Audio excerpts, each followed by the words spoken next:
Cornbread. I've tried at least 100 different cornbread recipes, 100 different suggestions on cornmeal mix, self-rising flour, 100 different ingredient measurements and ratios, add baking powder and more salt. One recipe even called for cornstarch. I've used sheet pans, and when that obviously failed, I relieved my mom's kitchen cabinets of Pyrex dishes, cake pans, and cast iron skillets. Really, there was no failure. Each one tasted good. I mean, you slather anything with enough butter and it's going to be delightful. But it wasn't her cornbread. It wasn't my granny's. It didn't taste like an apron that had dried my tears or soft childbearing hips that would scoop me out of the way so that I didn't get burned. It didn't taste like how her face scrunched up when she laughed, or how no matter what we did, my hair always got caught in her glasses when she hugged me.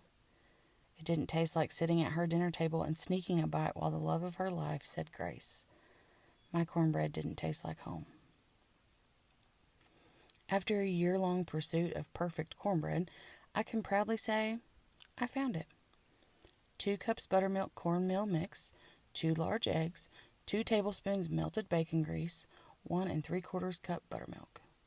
Preheat your oven to 400 degrees. Turn your stove on to medium-high heat. Put a huge spoonful of bacon grease in a cast iron skillet and let it get screaming hot on the stove while you whisk all the other ingredients together. When your skillet is sufficiently hot, pour your batter into the skillet. Remember what Granny's house smelled like and put it in the oven for 25 to 30 minutes.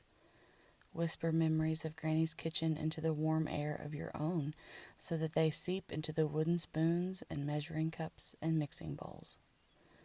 When the cornbread is a deep golden brown, remove from the oven and turn it out onto your prettiest plate. While it's still steaming, spread salted butter all over the top. Inhale your heritage. Cut a piece and savor all those cooks before you. Share the rest with the people that you love most. Now, after a year of making some of the best cornbread my husband, a self-proclaimed northerner, has ever put in his mouth, I can proudly say my cornbread still doesn't taste like home. But if I'm lucky, my cornbread will taste like home for someone else.